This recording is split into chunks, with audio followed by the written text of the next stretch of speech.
Hey guys, jadi seperti yang kalian bisa lihat, gue sering banget nge-review peripheral di channel ini. Mau itu keyboard, mouse, ataupun deskmat, dan aksesoris lainnya yang bisa melengkapi battle station PC kalian.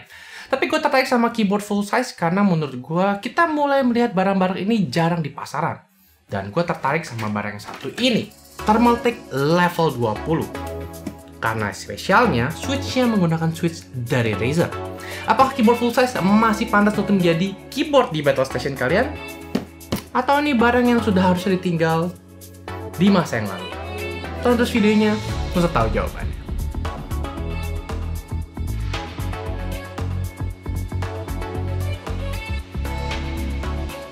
Jadi kali ini Thermaltake tertarik untuk mengirimkan gue satu set semua peripheral aksesoris mereka, mau itu dari mouse, keyboard, dan deskmat. Tapi kali ini gue akan review untuk keyboardnya dulu. Kalau kalian tertarik tentang setup peripheralnya, tunggu di channel gue dan akan gue launch videonya. Dan jangan lupa untuk subscribe supaya nggak ketinggalan video-video review lainnya.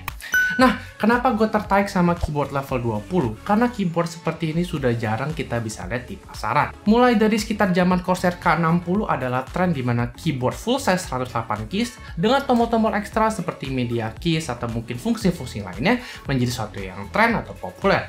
Nah, melihat beberapa tahun belakangan kita bisa melihat banyak OEM atau brand-brand lokal mencoba menciptakan keyboard dengan form factor yang sedikit lebih manis. Maka dari itu muncul pertanyaan, apakah level 20 keyboard ini masih pantas untuk dijual? Atau seharusnya Thermaltake mencoba approach marketing yang berbeda untuk membuat keyboard yang lebih compact seperti pasarannya?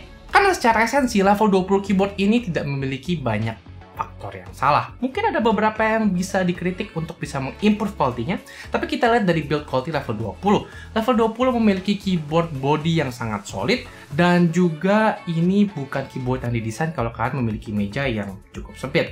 Karena selain dari 108 keys yang terdapat pada keyboard ini, body keyboardnya juga sedikit besar. Jadi sekali lagi gue saranin, kalau kalian tertarik sama level 20, gue nggak saranin keyboard ini kalau kalian nggak memiliki desk space atau tempat meja yang cukup lebar.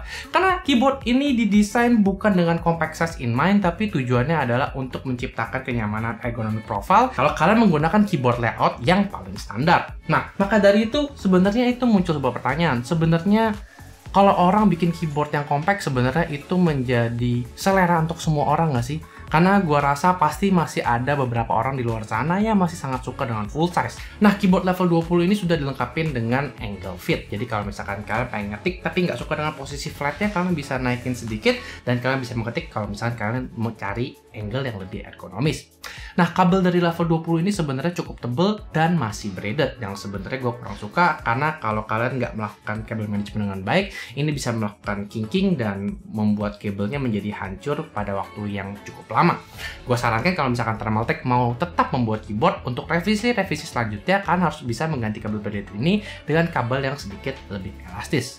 Nah, selain 108 key yang ada di keyboard ini, Thermaltake juga memberikan tombol ekstra untuk media control. Di sebelah kanan atas ada volume scroll wheel yang bisa kalian gunakan untuk menaikkan dan turunkan volume, dan juga ada 4 tombol media untuk bisa play, pause, next, previous, dan juga stop kalau misalkan kalian menggunakan aplikasi media seperti Spotify, Netflix, atau mungkin sedang menonton YouTube. Nah, di sebelah kiri media control juga ada beberapa indikator untuk caps lock, numlock, dan biasa yang kalian bisa lihat. Dan juga ada beberapa 3 tombol ekstra, yaitu untuk mengatur lighting, Windows lock, dan juga game mode. Nah, perlu kalian ketahui bahwa lighting mode ini hanya bisa digunakan kalau kalian menggunakan level 20 keyboard kalian untuk mengganti lampu-lampu RGB-nya tanpa menggunakan software. Jika kalian sudah menggunakan software, tombol ini tidak akan bisa bekerja. Nah, salah satu fitur yang gue sukain dari level 20 keyboard adalah bagaimana dia mencoba memberikan layout untuk bisa melewati kabel kalau kalian menggunakan headphone. Jadi kalian bisa lihat di bagian antara alpha dan juga arrow key terdapat sebuah lubang yang bisa kalian lewatkan untuk melewatkan kabel seperti kabel headphone. Dan ini menurut gue adalah ide yang cukup brilian, karena biasanya kalau kita menggunakan full size keyboard itu akan sulit untuk melewatkan kabel headphone kita. Mau itu di lewat sebelah kanan, atau mungkin sengaja kita lewatin di bawah keyboard. Nah, Thermaltake juga nggak lupa untuk nambahin extra port kalau misalkan kalian nggak mau colok sampai ke belakang PC kalian. Karena di belakang keyboardnya terdapat 2 port, yaitu satu USB pass-through dan juga satu 3,5 mm jack kalau misalkan kalian nggak mau colok headphone kalian, atau mungkin kalian mau colok satu USB hanya ke keyboard kalian. Jadi kalian nggak perlu ngerogoh-rogoh di belakang PC kalian dan kalian bisa colok langsung ke belakang keyboard kalian. Praktis banget kan? Karena kita udah ngomongin fitur-fitur ekstra dan juga build quality dari keyboard ini, saatnya untuk kita ngomongin jeroan dari keyboardnya ini. Karena level 20 keyboard yang satu ini spesial. Biasanya dia menggunakan switch dari CRMX yang variannya ada blue, red, dan juga brown. Tapi switch yang kali ini adalah switch dari Razer. Jadi level 20 kali ini berkolaborasi dengan Razer untuk menggunakan switch Razer yang dibuild dari factory-nya sendiri. Sebenarnya switch-nya nggak beda jauh sama switch green pada umumnya. Ini adalah switch aktuasi 50 gram yang sebenarnya cukup clicky dan sebenarnya cukup berisik. Jadi hampir mirip dengan green-green kalau misalnya kalian menggunakan Gateron, Cherry, atau mungkin green-green lainnya yang sebenarnya clicky dan berat sekitar 45 gram atau 50 gram. Nah, untuk penggunaan switch-nya sendiri sebenarnya gue nggak ada masalah. Problemnya gue nggak terlalu suka green switch karena gue nggak bisa menggunakan keyboard ini di malam hari. Suaranya cukup berisik dan kayak karena gue nggak tinggal sendiri, gue nggak bisa main kayak terlalu intensif. Dan apalagi kalau gue pakai headphone, gue nggak akan sadar betapa berisik suaranya ini.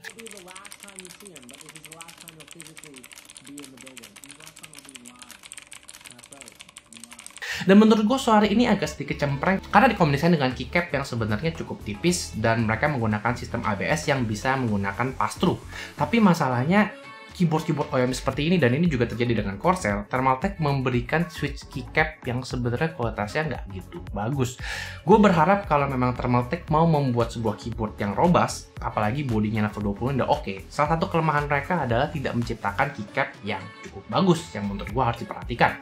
Nah, kalau kita ngomongin soal maintenance, sebenarnya keyboard level 20 ini cepat sekali mudah kotor kalau misalkan tempat kalian gampang berdebu. Karena level 20 ini menggunakan bahan semacam kayak aluminium gitu, tapi masalahnya karena dia menggunakan open floating profile, jadinya mudah banget kalau misalkan sebentar doang kelihatan ada kayak debu atau partikel-partikel kecil.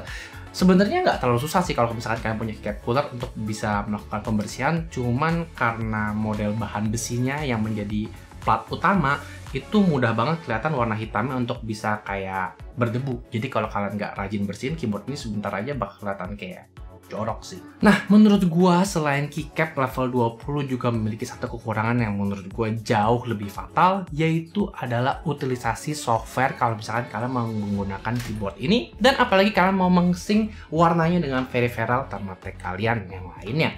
Karena softwarenya itu di Thermaltake cukup banyak dan Thermaltake nggak memberitahu software mana yang bisa kita gunakan untuk melakukan sinkronisasi, dan gue harus mencoba beberapa kali menurut beberapa aplikasi Thermaltake untuk akhirnya menemukan software mana yang bisa melakukan untuk mengontrol keyboard dan juga peripheral lainnya kalau kalian mungkin punya kayak headset stand atau mungkin level 20 mouse dari Thermaltake juga. Karena software keyboardnya ini cukup aneh, jadi dia memberikan 5 profile yang bisa kalian gunakan untuk lighting yang sudah diberikan oleh Thermaltake, dan kalian bisa menciptakan profile kalian sendiri.